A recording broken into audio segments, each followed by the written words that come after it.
L'échiquier international, soyez les bienvenus. Les bombardements sur Gaza font aujourd'hui état de 50 morts dans le sud et le nord, 43 morts. Ça, c'est pour Khan Younes. Les hôpitaux ne peuvent plus faire face au nombre grandissant à la fois de morts et de blessés. L'armée sioniste intensifie donc ses frappes et opère un déploiement au sud du territoire de Gaza qui présage un scénario encore plus dramatique pour les civils. Les opérations sol sur l'ensemble de Gaza font état de tanks déployés près de Khan Younes. Khan Younes qui devient le nouveau point d'impact des tensions. Des dizaines de chars de transport de troupes et de bulldozers sionistes sont entrés dans le sud du territoire palestinien où s'entasse une partie des civils. Il a été demandé à la population du nord de Gaza à émigrer vers le sud du territoire devenu plus densément peuplé, 1,9 million de personnes selon l'ONU. Le système de santé s'effondre, le risque des maladies augmente en raison des dommages collatéraux. L'ONU appelle un cessez-le-feu pour l'heure qui demeure lettre morte. A tout de suite pour en parler, ainsi que bien d'autres sujets connexes.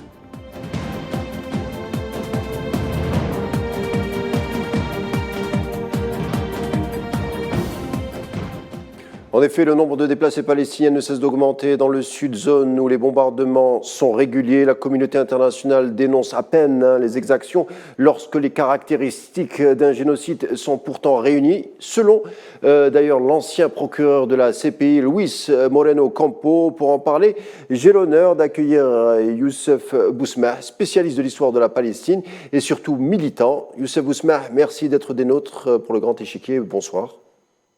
Bonsoir. Bonsoir à vous. Alors, Youssef Bousmah, on l'a dit, le sud de Gaza semble être le nouveau point d'impact des bombardements, alors que c'est vers cette zone que les officiels sionistes recommandaient les départs des résidents du nord de Gaza. Alors, un commentaire de la part de l'observateur de la situation que vous êtes. Bien, la situation est claire. C'est-à-dire que l'entité sioniste n'ayant pu obtenir aucun résultat tangible dans le nord de Gaza, au vu de certains rapports, il lui a semblé que effectivement tout se passait dans le sud, que les otages étaient cachés dans le sud, que tout se passait. Donc du coup, eh bien, n'ayant rien pu obtenir dans le nord, eh bien maintenant l'armée sioniste décide de se déplacer dans le sud et d'appliquer au sud la politique de la terre brûlée qui a été appliquée au nord, mais avec des conséquences encore plus dramatiques, puisqu'on a maintenant, vous l'avez dit, 1,9 million personnes qui sont dans le sud qui a été justement considéré comme étant le lieu vers lequel les populations devaient aller. Donc on a affaire vraiment à une entreprise génocidaire qui ne se cache même plus, hein, et par rapport à cela, la prétendue communauté internationale, qui est un mythe, évidemment, hein, eh bien, est complètement silencieuse. On se demande pourquoi il n'y a pas une résolution de l'ONU qui est prise et qui, effectivement, eh bien, enjoindrait à Israël d'arrêter son entreprise génocidaire. Voilà, en tout cas, le monde entier assiste à un génocide en acte et se tait. Justement, le génocide est reconnu par l'article 6C ou 2C de la Convention de Genève, dit qu'il n'est pas nécessaire de tuer des gens pour commettre un génocide. Les règles stipulent que l'infraction visant à détruire le groupe en lui-même constitue un génocide. Donc le siège lui-même est un génocide, c'est très clair, et les intentions de détruire le peuple, de nombreux officiels du gouvernement sioniste ont exprimé des intentions claires par rapport à ce génocide, justement. Les médias français, par contre, refusent d'utiliser ce terme. Pourquoi, selon vous, Youssef Bousmah ? La France est en guerre. La France est clairement en guerre aux côtés de l'entité sioniste. Et c'est ce qui est absolument scandaleux. Pour la première fois, rompant avec toute une tradition, la France est clairement en guerre aujourd'hui. Alors les médias, évidemment, même si le gouvernement français l'exécutif s'est en fait un peu taper sur les doigts par des diplomates français, par le Quai d'Orsay, etc., a dû revoir un petit peu sa copie, parle de cessez-le-feu maintenant. En tout cas, la presse française, la droite française, l'extrême droite française, ce qui constitue un gros bloc actuellement en France, malheureusement, on est vraiment dans un processus de fascisation. Eh bien, tout ce bloc hyper réactionnaire est totalement aux côtés de l'État d'Israël, est en guerre, réellement en guerre. Ça veut dire que les journalistes sont interdits de parole. Ça veut dire qu'un journaliste comme Mohamed Kassi, par exemple, est clairement menacé par le porte-parole de l'armée sioniste à Paris, Olivier Rafovix, clairement, hein, parce qu'il a osé le contredire.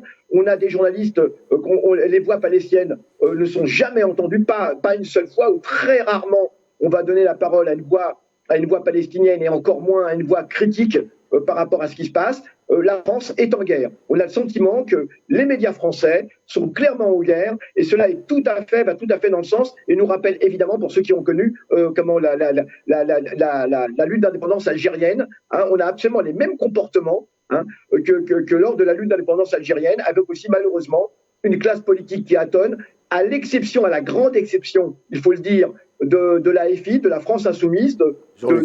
Mélenchon. Oui, qui intervient très souvent, il faut le dire, ils sont absolument très courageux, ils sont menacés, ils reçoivent des menaces de mort. Il y a un climat absolument incroyable en France de fascisation, hein, et qui, évidemment, ça ne concerne pas uniquement ce qui se passe en Palestine, ça englobe toute la société. On voit que cette guerre en Palestine est l'occasion pour les forces les plus réactionnaires du pays, hein, eh bien, de donner de la voix. Justement, revenons sur cet exécutif français, incarné bien entendu par le président français Emmanuel Macron, qui a dit le 24 octobre dernier, la France est prête à ce que la coalition internationale contre Daesh puisse lutter aussi contre le Hamas. Vous noterez qu'il met ici le Hamas et Daesh sur le même niveau. Et puis, il y a un petit changement le 2 décembre, où il y a une sorte de revirement. En tout cas, chacun ira de son commentaire. En tout cas, il est dit... signé Emmanuel Macron, bien entendu, la destruction totale du Hamas. Est-ce que quelqu'un pense que c'est possible, puisque ça pourrait permettre un enclenchement d'une guerre de 10 ans? On parle en France même d'une diplomatie d'amateurs antinomique avec l'histoire diplomatique de la France, c'est-à-dire qu'il y a une culture. Est-ce que ce soutien indéfectible au sionisme au détriment des fondamentaux français, Youssef Bousmah, ne peut pas mettre en péril, d'une certaine manière, cette même France, c'est-à-dire cette culture française? Bien évidemment, c'est une catastrophe, c'est un effondrement total. Et j'en veux pour preuve même des déclarations de M. de Villepin, qui est une des rares voix un petit peu sages de ce pays, avec Mélenchon, je le disais. Hein. On a vraiment aujourd'hui deux personnes qui font que l'on peut considérer comme ayant un peu de conscience de ce qui se passe. C'est M. de Villepin et M. Mélenchon. Et évidemment, les deux sont absolument catastrophés par ce qui se passe. C'est un effondrement total des fondamentaux de ce pays. Hein. Alors, je ne parle même plus de ce qu'on appelait la politique arabe de la France, hein, mais même je parle des restes de cette politique arabe de la France. Et il y a aussi même des diplomates français. On a eu d'abord une fronde d'un certain nombre de diplomates du Quai d'Orsay qui avaient fait paraître un texte il y a quelque temps de cela. Et désormais, eh bien, ce sont non seulement des fonctionnaires du Quai d'Orsay, mais carrément des ex-ambassadeurs français, hein, qui se sont aussi fendus d'une déclaration parce qu'eux aussi sont absolument catastrophés par un véritable effondrement de la diplomatie française, hein, que l'exécutif, notamment l'exécutif, a torpillé complètement. Alors, on peut dire que cette diplomatie française, depuis de Villepin, évidemment, elle avait déjà beaucoup souffert, elle avait beaucoup régressé en tout cas, et là, je crois qu'on a atteint vraiment un maximum. Alors, c'est vrai, effectivement, je le répète, des rares personnes disposant encore d'un peu de sagesse, eh bien, sont catastrophées. La France, évidemment, risque d'en pâtir. Enfin, les intérêts français, évidemment, risquent d'en pâtir, sur le même modèle que ce qui s'est passé en Afrique, hein, même peut-être encore davantage. Hein.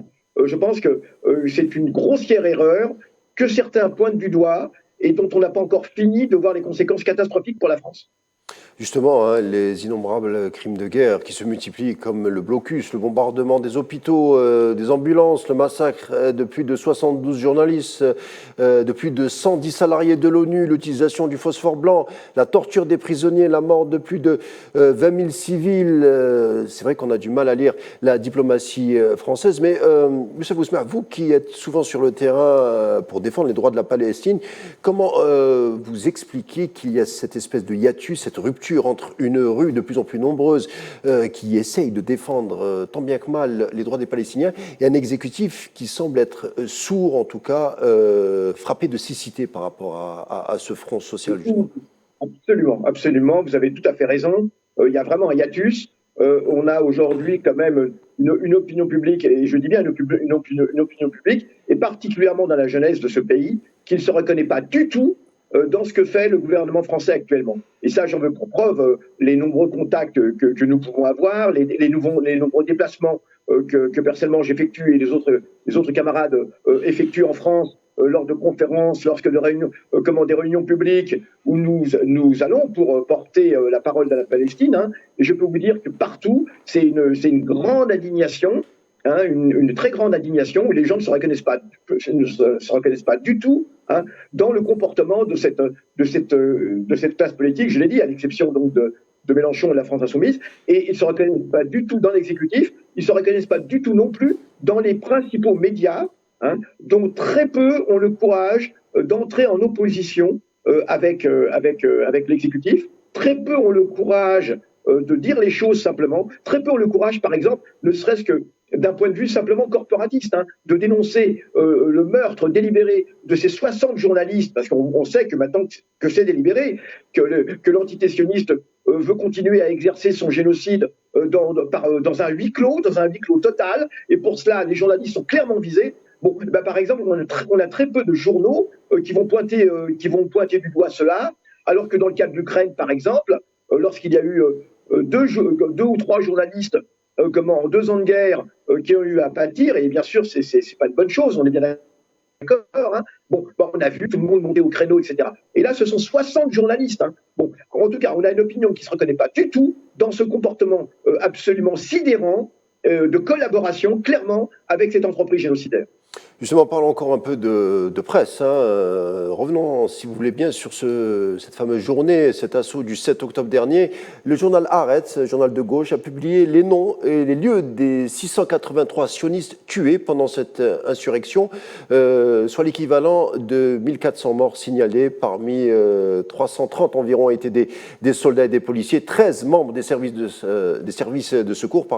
Aucune des personnes répertoriées n'étaient des enfants de moins de 3 ans, comme l'attestait la version officielle. On a parlé même de mettre des bébés dans des fours, des décapitations, des viols, en tout cas des allégations sur lesquelles la presse française, en tout cas les commentateurs sur les plateaux français, avaient fait leur chou gras.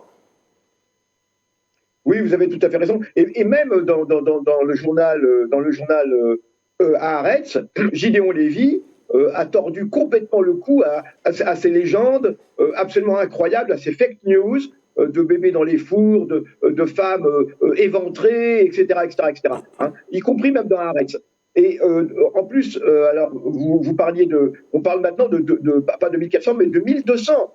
De 1200, parce que l'armée israélienne a reconnu elle-même, ou c'est plutôt la police israélienne, a reconnu elle-même que 200 des supposées victimes, en fait, n'étaient pas des Israéliens, mais étaient bel et bien des Palestiniens de Gaza, et leurs corps étaient tellement brûlés, ont été littéralement carbonisés. Mmh. Voilà, qu'on ne pouvait pas. Donc, ils ont quand même reconnu que même 200, donc c'est 1200, 200 qui ont été carbonisés. On le sait maintenant, ils ont été carbonisés. Ils ont été carbonisés simplement parce qu'il y a eu intervention d'hélicoptères de combat. Et maintenant, il y a des preuves qui abondent. Hein. Des pilotes d'hélicoptères ont reconnu, ont avoué qu'ils ont carrément tiré dans le tas, hein, qui ne faisant même pas la différence entre assaillants palestiniens et puis habitants des kibbutzim. Hein. Que ce soit aussi bien au niveau des kibbutz qu'au niveau de la rave party, hein, de ce festival de danse. Donc voilà, peu à peu, il y a quand même des informations qui naissent, et on sait très bien à quel point, d'ici quelques temps, on saura qu'effectivement, il y avait encore plus de fake news qu'on ne pouvait imaginer. Alors en tout cas, ce qu'il y a de certain, c'est que aujourd'hui, il y a eu une entreprise de désinformation totale, et ce qu'il y a de grave, c'est que cette entreprise de désinformation, elle a été relayée par des médias français. Alors, si effectivement le journal Haaretz, le journal de gauche Haaretz, est revenu dessus, ce qui est extrêmement grave, c'est que la presse française n'est même pas revenue dessus. C'est ça qui est extrêmement grave. Et on continue à avoir des journalistes français qui continuent à colporter ces fake news, ces mensonges, hein, et c'est ça qui est absolument incroyable. C'est que même dans l'entité sioniste, on a des voix critiques malgré tout, et en France, même pas. Alors justement, restons sur ce sujet de cette fameuse journée du 7 octobre. Des nombreuses sources témoignent qu'un nombre important de civils donc sionistes ont perdu la vie dans des tirs croisés, et plus probablement à cause de la tristement célèbre directive Hannibal, formulée lors de l'occupation du sud Liban par l'entité sioniste en 85-86. La directive, donc j'explique en quoi consiste la directive Hannibal ou la doctrine Hannibal. Alors ça consiste à empêcher la capture de soldats sionistes par des forces entre guillemets ennemies, c'est-à-dire on préfère tuer des civils sionistes plutôt que les laisser tomber entre les mains du Hamas en l'occurrence. Avez-vous entendu parler de cette doctrine et est-ce que vous pouvez nous en dire un peu plus? Oui, en fait, cette doctrine, elle était déjà en acte avant même qu'elle soit réellement édictée.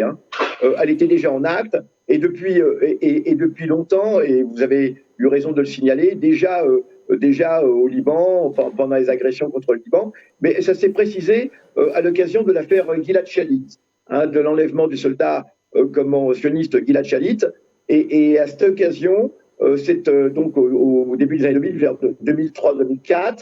Et à cette occasion, on a entendu parler de cette directive Hannibal. Mais en fait, cette directive Hannibal était déjà en acte avant même qu'on lui donne un nom et qu'on la désigne. Alors cette directive, elle consiste simplement à prévenir les soldats sionistes que si jamais ils sont capturés, non seulement rien ne sera fait pour les libérer, mais au contraire, l'armée sioniste, lorsqu'elle interviendra, ne tiendra pas compte de leur vie. Et en gros, excusez-moi l'expression, mais on tirera dans le tas.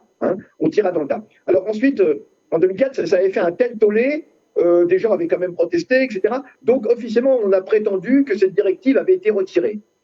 Mais en fait, elle n'a pas du tout été retirée. Et d'ailleurs, on le voit bien, de toute évidence, ce qui s'est passé le 7 octobre dernier correspond exactement à la mise en application de cette directive Hannibal. Et tous les faits le montrent.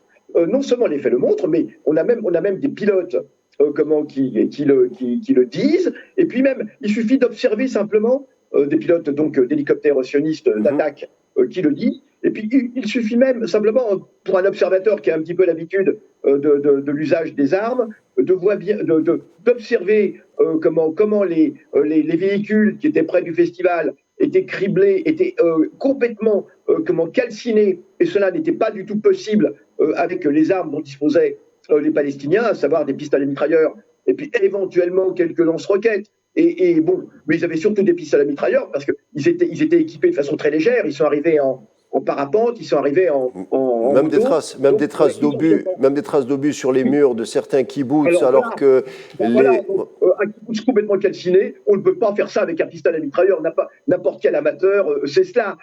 On a aussi les traces de chenilles sur les pelouses des kibbutz. C'est évidemment des chenilles de chars. Donc tout ça montre bien qu'il y a un montage qui était fait. Alors certes, il y a eu des morts, on est bien d'accord, mais il y a quantité de fake news, et en tout cas, comme vous le disiez, il n'y a pas du tout eu ces prétendus femmes éventrées, bébés mis dans des fours, etc. On parlait de 40 bébés mis dans des fours, mais vous savez, les médias français ont comme correspondant, c'est absolument incroyable, ils ont comme correspondant quelqu'un qui s'appelle Baloul, je crois, c'est son nom, Baloul, et ce type qui est présenté comme un spécialiste de l'entité sioniste, en fait, est un ancien porte-parole de l'armée israélienne, carrément. Donc on ne fait même plus la différence. On a maintenant Olivier Rafovitch, porte-parole de l'armée israélienne, qui carrément prend la place directement de journaliste. On lui demande de commenter des images. La déontologie vole complètement en éclats. On est vraiment dans une propagande de guerre, dans des médias de guerre, et je crois que jamais la France ne s'est autant ridiculisée. Vous êtes aussi historien de la Palestine. On dit que ces opérations, ou ce qui se passe, ou ces événements tragiques qui traversent la Palestine et plus particulièrement la bande de Gaza, quoique même la Cisjordanie, ça commence un peu à chauffer, comme on dit. On a l'impression qu'on assiste quand même à un tournant historique par rapport depuis le 7 octobre. Oui, un tournant extrêmement dramatique. D'ores et déjà, certains observateurs font remarquer que le nombre de victimes, on approche évidemment les 20 000, puisque beaucoup de personnes malheureusement sont encore sous les décombres. Il est clair qu'on a dépassé le nombre de victimes de la Nakba, de 48, qui était environ de 15 000. Oui, on a dépassé le nombre de victimes de la Nakba. Et on a dépassé aussi le nombre de personnes déplacées de la Nakba. Certes, elles n'ont pas encore été rejetées au-delà de la Palestine, mais lors de la Nakba, c'est environ 700 000 personnes qui ont été déplacées. Voilà. Et là, on est quand même à environ 1 200 000 personnes qui ont été déplacées. Donc, d'ores et déjà, des observateurs font remarquer qu'on vient de dépasser la Nakba. C'est réellement une deuxième Nakba qui est en acte. Alors, si on pouvait dire qu'en 48, cette Nakba s'est déroulée, il n'y avait pas les médias, il y avait très peu de correspondants, ou tous les correspondants étaient du côté sioniste. Mais là, ça se passe sous nos yeux, en direct, avec des atrocités absolument incroyables, avec une force de frappe qui est même beaucoup plus considérable qu'en 48, et on a un monde occidental qui est totalement pas muet, qui est complice en fait de cette opération. Avant de conclure, et donc c'est un tournant parce que c'est le peuple palestinien aujourd'hui se bat vraiment, enfin résiste vraiment pour sa survie, pour son existence. On n'est même pas dans le fait de gagner des terres. Non, c'est vraiment une guerre d'existence qui fait que tout le peuple palestinien aujourd'hui est derrière les organisations de résistance. Ça, c'est très important de signaler. Je lisais aujourd'hui un article écrit par une Palestinienne de Gaza, qui d'habitude est extrêmement avait déjà écrit un livre qui était très critique par rapport à Hamas, d'accord, politiquement. Voilà, elle avait des critiques à porter. Son article aujourd'hui, elle dit clairement que c'est plus le cas, que maintenant tout le monde est derrière ces organisations, y compris derrière Hamas, parce que c'est une guerre de survie qui a lieu, c'est une résistance de survie qui a lieu actuellement. C'est pas une guerre, c'est une résistance de survie. Donc elle-même qui était très critique de Hamas, et elle dit maintenant tout ça vole en éclats, nous sommes tous unis, nous sommes un seul peuple derrière toutes ces organisations. Avant de conclure, un mot peut-être sur les mouvements de solidarité de la Palestine en France qui ont fini par avoir gain de cause face à la préfecture, aux différentes préfectures bien entendu, ça dépend des villes, et aux administrations. Est-ce que d'autres combats sont à venir par rapport à ce qui se passe à Gaza ? Bien évidemment, parce que ça n'est pas terminé, parce que du côté du pouvoir, le pouvoir continue à maintenir un déni de démocratie, puisque les rassemblements, les manifestations se font au compte-gouttes, à chaque fois elles se font sous surveillance, et en ce qui concerne par exemple les expressions publiques, on a des meetings qui sont interdits aujourd'hui. Il devait y avoir, par exemple, je vous donne un exemple, il devait y avoir un grand meeting organisé par un courant, un mouvement auquel je suis lié personnellement, un meeting pour la paix, pour le cessez-le-feu, avec quand même quelqu'un comme Judith Butler. Judith Butler, qui est une grande sociologue états-unienne, qui est très très connue. Bien sûr, elle est connue mondialement. Il devait y avoir Judith Butler, il devait y avoir aussi un communiqué de Angela Davis, qui n'était pas là, mais enfin qui envoyait un communiqué de soutien. Figurez-vous que ce meeting a été purement et simplement interdit par la mairie de Paris. C'est la mairie de Paris, c'est Madame Hidalgo qui a interdit ce meeting, encore une fois, trouble à l'ordre public, etc. Donc c'est des choses, vous voyez, des choses extrêmement graves. Des choses extrêmement graves qui sont en train de se dérouler. Merci Youssef Bousma pour tous ces éclaircissements et vos explications. Vous étiez notre invité du jour. Merci d'avoir été des nôtres. Et l'échiquier international arrive à sa fin. Merci d'avoir suivi. Tout de suite la météo. L'info continue sur Al24 News et à samedi.